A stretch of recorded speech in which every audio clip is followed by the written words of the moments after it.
విద్యుత్ అంటే కరెంటు పోతే కేసీఆర్ గారి ప్రభుత్వంలో కరెంటు పోతే వార్త ఒక నిమిషం పోయినా అదొక న్యూస్ కింద ఉండేటువంటి పరిస్థితి. దాంతోపాటు 111 ప్రాంతాల్లో 1,00,000 డబుల్ బెడ్రూమ్ ఇల్లు మేము కట్టించినాం. ఒక్క ఇంద్రమ్మ ఇల్లు మీరు కట్టిర్రా మీ గుండె మీద చేసుకొని చెప్పాలని చెప్పి నేను ఈ సందర్భంగా తెలియజేస్తూ ఉన్నాను.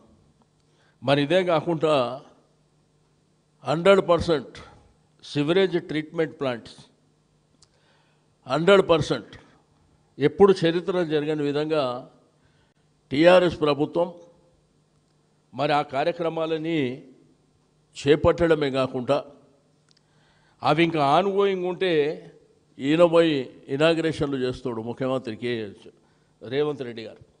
అప్పటి కార్యక్రమాలే.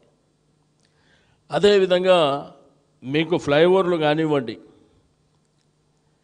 మీకు తీసుకుంటే లింక్ రోడ్లు కానివ్వండి, ఈరోజు హైదరాబాద్ సిటీలో గ్రేటర్ హైదరాబాద్ పరిధిలో ఎన్ని ప్రాంతాలలో మనం తీసుకున్నామో మీరు ఒకసారి చూస్తే ఈ వైపున ఉప్పల్ కానీ ఎల్బీనగర్ ప్రాంతం కానివ్వండి, మరి ఓల్డ్ సిటీ ప్రాంతం కానివ్వండి, గచ్చిబౌలి ప్రాంతాల్లో కానివ్వండి, మీకు ఫ్లైఓవర్స్ కానివ్వండి, ఆర్ఓబి కానివ్వండి, ఆర్యూబి కానివ్వండి, ఇట్లా కార్యక్రమాలని మనం బ్రహ్మాండంగా తీసుకోవడం జరిగింది. మరి అదేవిధంగా స్టీల్ బ్రిడ్జ్ కానివ్వండి. దీంతోపాటు హైదరాబాద్ హరితవనంలో నంబర్ 1 స్థానంలో ఉండాలని ఎంతో కష్టపడి ఆ కార్యక్రమాలను చేపట్టడం జరిగింది. స్వచ్ఛ హైదరాబాద్ పేరు మీద మరి అనేకమైనటువంటి కార్యక్రమాలను హైదరాబాద్ సిటీలో కరోనా వైరస్ మొత్తం దేశమంతా ప్రపంచమంతా కరోనాలో ఉంటే ఆ కరోనాలో హాలిడే డిక్లేర్ చేసి హైదరాబాద్ రోడ్లన్నీ వేసినటువంటిది మీరు కూడా కళ్ళారా చూసినటువంటిది. నిన్న ముఖ్యమంత్రి గారు ఏమంటారంటే కేటీఆర్ గారంట హైదరాబాద్ సిటీలో ఎప్పుడు తిరగలేదంట. మరి నా హైదరాబాద్లో ఉండడో లేకపోతే వేరే దేశంలో ఉండో ఆయనే చెప్పాలి. కేటీఆర్ గారి ఆధ్వర్యంలోనే కదా ఇవన్నీ కార్యక్రమాలని టేకప్ చేసింది. బస్ బేలు కానివ్వండి, పార్కులు కానివ్వండి, మరి అదేవిధంగా మనకు కమ్యూనిటీ హాల్స్ కానివ్వండి, కళ్యాణ మండపాలు కానివ్వండి, బస్తీ దవాఖానాలు కానివ్వండి, ఇవన్నీ మన కళ్ళ ముంగట ఉన్నటువంటి ఇవన్నీ కార్యక్రమాలని ఆ రోజు బీఆర్ఎస్ ప్రభుత్వ హయాంలోనే చేపట్టినటువంటి విషయాన్ని మీరు మర్చిపోయి నిన్న మాట్లాడుతూ వాళ్ళిద్దరినంట స్తంభాన్ని కట్టేయాలనంట. మరి 2,500 రూపాయలు మహిళలకు ఇస్తా అన్నటువంటి మిమ్మల్ని, 2,000 పెన్షన్ 4,000 ఇస్తా అన్నటువంటి మిమ్మల్ని, కళ్యాణ లక్ష్మికి షాదీ ముబారక్కు 1,00,000 రూపాయలతో పాటు తులం బంగారం ఇస్తాన్న మిమ్మల్ని ఎక్కడ కట్టేయాలనో మరి మీరే చెప్పవలసినటువంటి అవసరం ఉంది. కంటోన్మెంట్లనంట బై ఎలక్షన్లో గెలిస్తే 4,000 కోట్ల రూపాయలు ఖర్చు పెట్టిందంట కంటోన్మెంట్ కాన్స్టిట్యున్సీ. నేను ఉండేది కూడా అక్కడనే. ఒకవేళ 4,000 కోట్లతోనే వర్క్ ఏమన్నా అక్కడ కార్యక్రమాలు జరిగితే ప్రజల కోసం నేను రాజీనామా చేయడానికి సిద్ధంగా ఉన్నా. మీకు దమ్ము ధైర్యం ఉంటే నా రాజీనామాను మీరు యాక్సెప్ట్ చేయండి.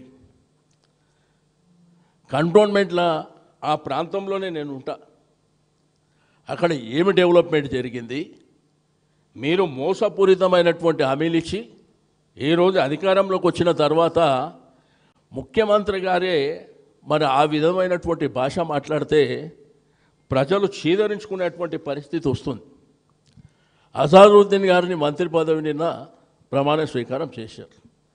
మా బీఆర్ఎస్ పార్టీ డిమాండ్ 23 మాసాల నుంచి మైనారిటీలకు మంత్రి పదవి లేదు ఇవ్వాలని చెప్పే కదా మా డిమాండ్. ఆయనకి ఇస్తానంట, మాకు అసూయనంట. ఆయన భారత క్రికెటర్ అంట, ఆయన వస్తే మాకు అసూయ వస్తుందంట. మా డిమాండ్తోనే కదా మీరు ఇచ్చింది. రెండోది, నీకు అంత వాళ్ళ మీద ఈ జుబ్లీహిల్స్ ఓడిపోతున్నాం అనేటువంటి భయం లేకపోతే మరి అజారుద్దీన్కు మీరు కొత్తగా అప్పుడు మీ ప్రభుత్వం వచ్చినప్పుడు ఎందుకు ఇవ్వలే? మీకు అంత వాళ్ళ మీద మమకారం ఉండి మైనారిటీలను ఏదో చేయాలనేటువంటి సంకల్పం ఉంటే ఆ రోజు ఎందుకు చేయలే? 2 సంవత్సరాలు దగ్గర వస్తుంటే ఆ జూబ్లీ హిల్స్ బై ఎలక్షన్ ఉందని చెప్పి ఈరోజు మైనారిటీలు దూరం అవుతుండ్రని చెప్పి మరి మీరు మోసం చేసేటువంటి కార్యక్రమం కాకపోతే ఏందని చెప్పి నేను అడుగుతా ఉన్నా. ఈరోజు హైదరాబాద్ సిటీలో ప్రతి నియోజకవర్గంలో డబుల్ బెడ్రూమ్ ఇల్లు మేము కట్టినాం. మీరు కట్టినరా? చూపిస్తారా?